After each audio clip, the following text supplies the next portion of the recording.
प्यारे बच्चों, आप सभी का एक बार फिर से वेलकम है कार्बोनेट्स कंपाउंड के सेकंड पार्ट में। और सेकंड पार्ट में आज हम जानेंगे कि ऑर्गेनिक कंपाउंड्स क्या होते हैं। तो प्यारे बच्चों, जो भी कंपाउंड्स कार्बन से बनते हैं ना, उनको हम लोग बोलते हैं ऑर्गेनिक कंपाउंड्स। सिंपल लैंग्वेज में बोल सकते हैं the compounds of carbon are known as organic compounds. जैसे आप बात कर सकते हैं CH4, इसका नाम मीथेन होता है। देखिए इसमें कार्बन आ रहा है। CH3COH एसिटिक एसिड नाम होता है इसका, इसमें भी कार्बन आ रहा है ना।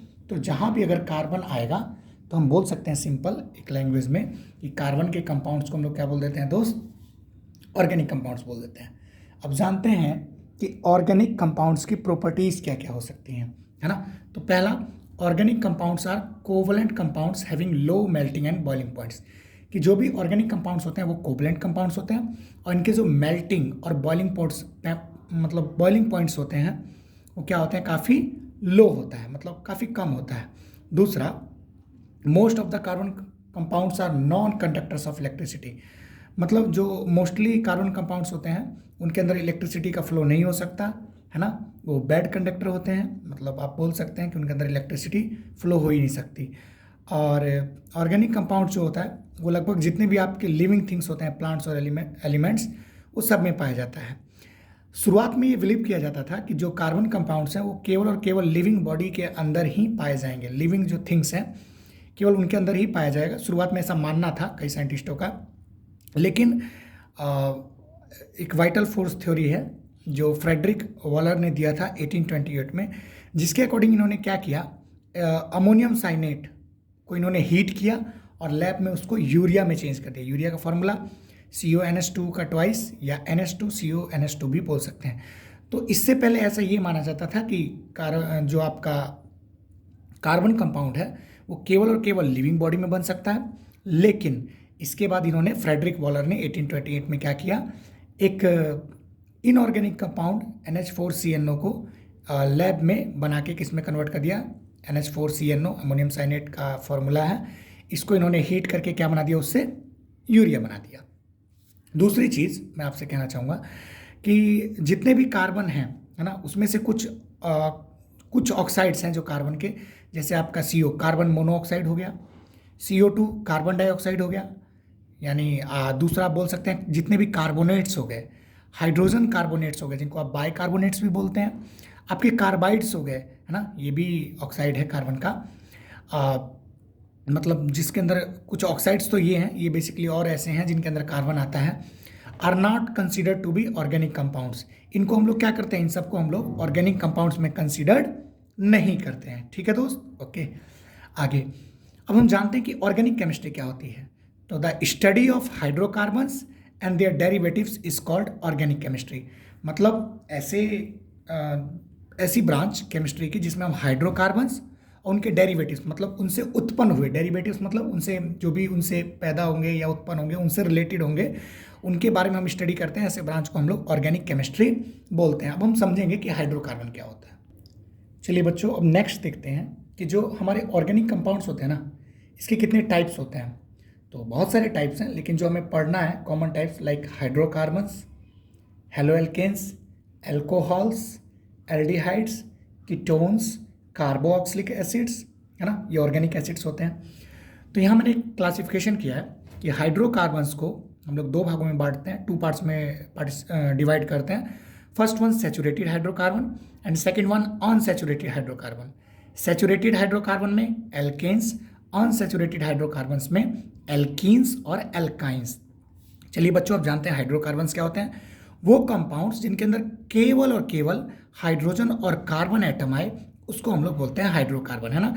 जैसे एग्जांपल के लिए C2H6, C3H8, C2H2 ETC। आप देखिए इन सभी कंपाउंड्स में केवल और केवल कार्बन और हाइड्रोजन आ रहा है। तो जिस भी कंपाउंड में केवल और केवल कार्बन और हाइड्रोजन आएगा हम क्या बोलेंगे, ये क्या है, हाइड्रोकार्बन है। आगे बढ़ते हैं और समझते हैं सैचुरेटेड हाइड्रोकार्बन। तो एक ऐसा हाइड्रोकार्बन जिसमें जो है carbon carbon atom single bond से जुड़े हों। बच्चे, सिंगल बॉन्ड का मतलब क्या है, एक एक इलेक्ट्रॉन की शेयरिंग हो।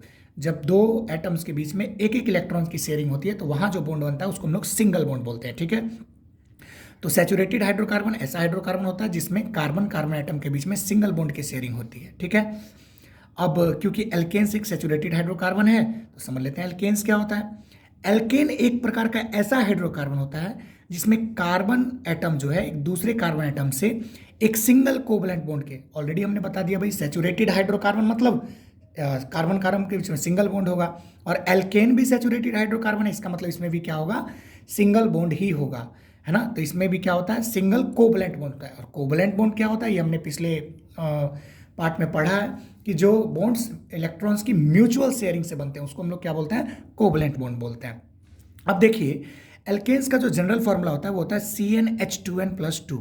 यहाँ पे n बराबर आप वैल्यू रखते जाएंगे तो आप जो है पा जाएंगे कि n बराबर जब आप 1 रखेंगे तो यहाँ पे जब n = 1 रखेंगे तो ये क्या हो जाएगा C1, और यहाँ पे 1 रखेंगे तो 2 × 1 और +2, तो यहाँ पे क्या आ जाएगा C1 को आप लिखिए मत लिखिए कोई बात नहीं, और ये क्या आपका बन जाएगा CH4।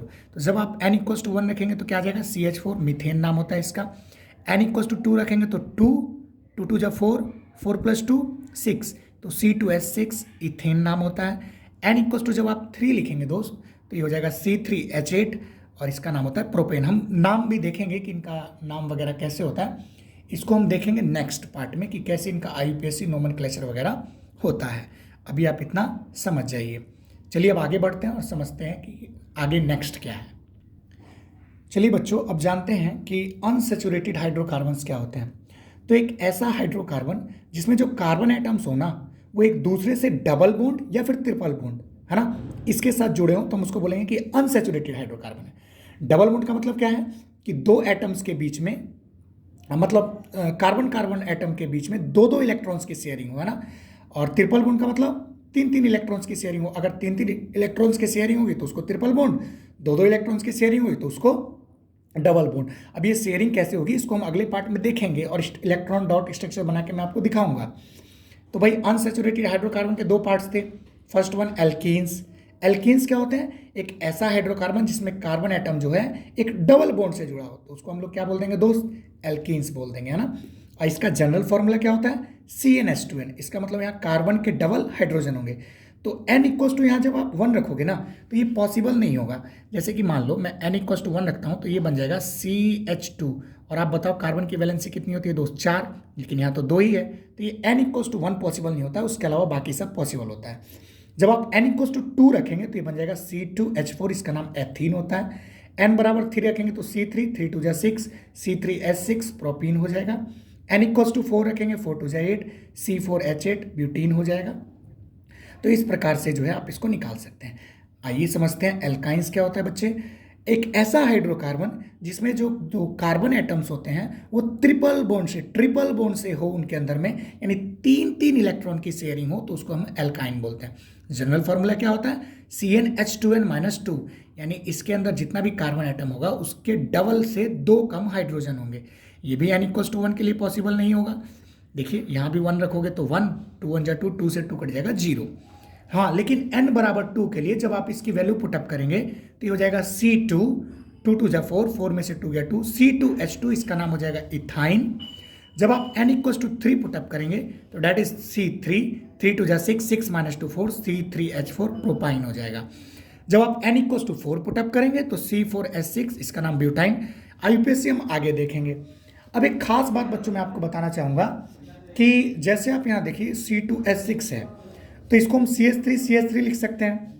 अब CH3 तो लिख सकते हैं, लेकिन यहाँ जो बॉन्डिंग है वो जनरली कार्बन कार्बन के साथ बॉन्ड होता है। अब कार्बन कार्बन के साथ बॉन्ड होता है तो इसको सही वे में लिखने का तरीका ये है S3C सिंगल बॉन्ड CH3, क्योंकि कार्बन कार्बन के बीच में। लेकिन क्योंकि ये लिखने में थोड़ा अच्छा दिखता है इस वजह से आप इसको ऐसे भी लिख सकते हैं, लेकिन करेक्ट दोनों ही है ना, दोनों तरीके से ही आप लिख सकते हैं। आप जितना भी मैंने आज आपको बताया इसको आप पढ़िए, इसके नोट्स बनाइए।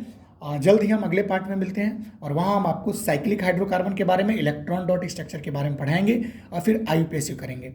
आज के लिए इतने बच्चे पढ़ते रहिए, अच्छे से पढ़िए। Thank you.